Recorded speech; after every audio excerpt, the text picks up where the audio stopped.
আবারও সেন্ট মার্টিনের দক্ষিণ পূর্ব সাগর থেকে 3টি ট্রলার সহ 18 জন জেলেকে ধরে নিয়ে গেছে মিয়ানমারের সশস্ত্র বিদ্রোহী গোষ্ঠী আরাকান আর্মির সদস্যরা। রবিবার সন্ধ্যা 6টার দিকে সেন্ট মার্টিনের দক্ষিণ পূর্ব দিকে সীতা নামক এলাকায় মাছ ধরার সময় অস্ত্রের মুখে জিম্মি করে তাদের ধরে নিয়ে যায় বলে জানিয়েছেন সেন্ট মার্টিন জেটিঘাটের ফিশিং ট্রলার মালিক সমিতির সভাপতি মোহাম্মদ আজিম। তিনি বলেন, রবিবার সন্ধ্যায় সেন্ট মার্টিন দ্বীপের গলাচিপার মোহাম্মদ আফসার, আবু তাহের ও মোহাম্মদ আলমগীরের মালিকানাধীন ফিশিং ট্রলারগুলোকে স্পিডবোট যোগে সেন্ট মার্টিন সাগরের সীতা নামক এলাকা থেকে আরাকান আর্মির সদস্যরা ধাওয়া করে জিম্মি করে। এ সময় আফসারের ভাই নুরুল ইসলামের মালিকানাধীন ফিশিং ট্রলারটি পালিয়ে এসে বিষয়টি জানিয়েছেন।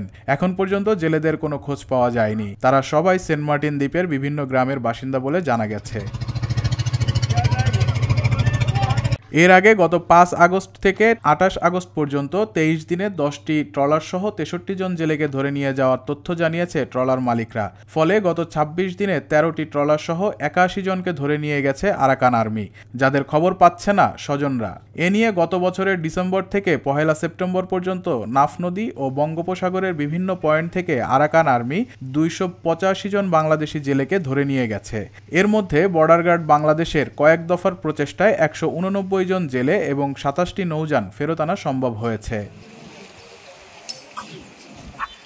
এ ব্যাপারে বিজিবি ও কোস্টগার্ডের কোনো বক্তব্য পাওয়া যায়নি। তবে গত 28 আগস্ট দুপুরে বিজিবির রামু সেক্টর দপ্তরে সাংবাদিকদের সাথে আয়োজিত এক মতবিনিময় সভায় sector commander colonel Mohammad Mohiuddin Ahmed জানিয়েছিলেন, এ পর্যন্ত বাংলাদেশি 51 জন জেলে আরাকান আর্মির কাছে জিম্মি রয়েছে। সীমান্ত নন ফ্যাক্টর গোষ্ঠী হলেও তাদের সাথে বিজিবির আনঅফিসিয়াল যোগাযোগ রয়েছে। জেলেদের ধরে নিয়ে যাওয়ার ব্যাপারে তাদের সাথে আলাপ হচ্ছে। আমরা তাদের উপর চাপ প্রয়োগ করছি যেন আর কোনো জেলেকে ধরে নিয়ে যাওয়া না হয়। আরাকান আর্মি বা ওই পাশে যে নন স্টেট অ্যাক্টর বা যারাই আছে ওই পাশে, তারা কিন্তু আসলে কোনো ফর্মাল চ্যানেল না, তাদের সাথে কোনো ফর্মাল রিলেশন আমাদের নাই। আমরা একটা ওয়ার্কিং রিলেশনের মাধ্যমে তাদের সাথে যোগাযোগ করে তাদেরকে ফেরত নিয়ে আসছি এবং তাদেরকে আমরা প্রতিনিয়ত প্রেশার ক্রিয়েট করে থাকি যেন এরকম জেলেদেরকে তারা ধরে নিয়ে না যায়।